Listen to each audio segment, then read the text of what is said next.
we're going to start with Scotland, or we're going to go back to Scotland, I guess, where President Trump has flown to escape the Epstein story. And here's how he was greeted as he got off the plane today. On your name appearing in the Epstein files ever? No, I was never briefed. No.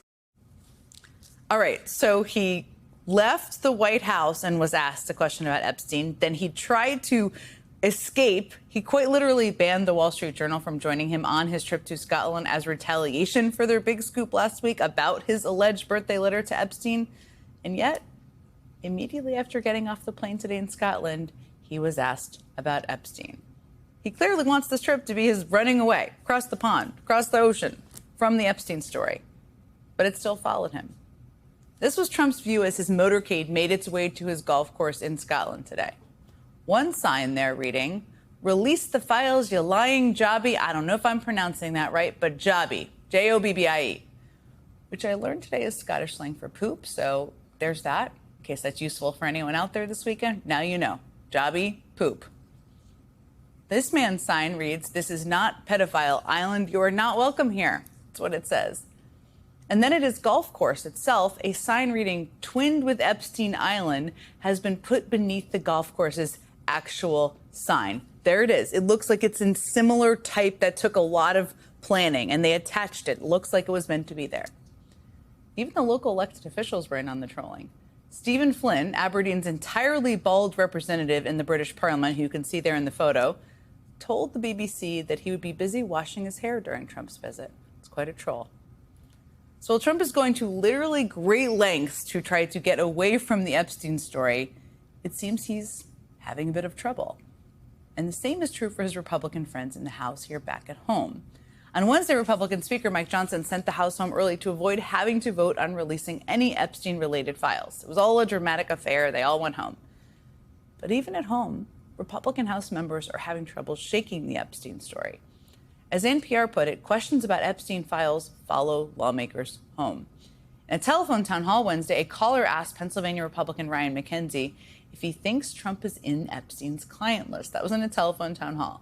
In a different telephone town hall with Pennsylvania Republican Scott Perry, a caller accused Perry and Republicans of avoiding the Epstein discussion.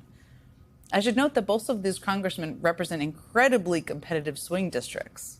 So, kind of interesting. We're only a couple days into the recess.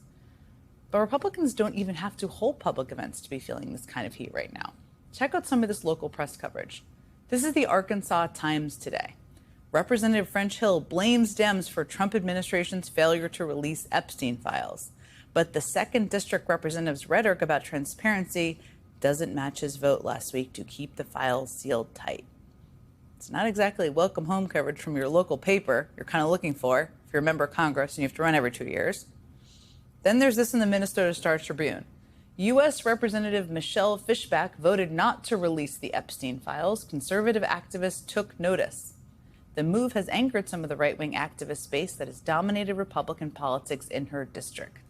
They have warned that the Epstein issue could be the straw that breaks the camel's back for the base and called for the congresswoman to face a primary challenge. In Wisconsin, it's the local Libertarian Party that's up in arms. The party released a press release today titled, quote, "Not one Wisconsin representative has signed the Epstein transparency bill. The Libertarian Party of Wisconsin demands answers." There we go. Aggressive libertarians.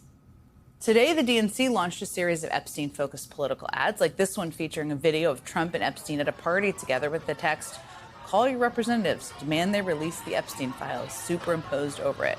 Or this one featuring MAGA firebrand Marjorie Taylor Greene. The highest volume of calls into my office have been about Epstein. MJT. There you go. Those ads are going to play in 11 Republican districts that the DNC believes are vulnerable in the 2026 midterms. In Michigan, Colorado, Pennsylvania, Iowa, California, New York, North Carolina, Tennessee, Texas, and Wisconsin. Vulnerable House Republicans will have to face these ads. With this much grassroots homegrown anger over Trump's handling of the Epstein files, and with Republican members of Congress all in their home districts to avoid having to vote in D.C., there's a pretty unique opportunity for Democrats to apply pressure to a pressure point that appears to really sting.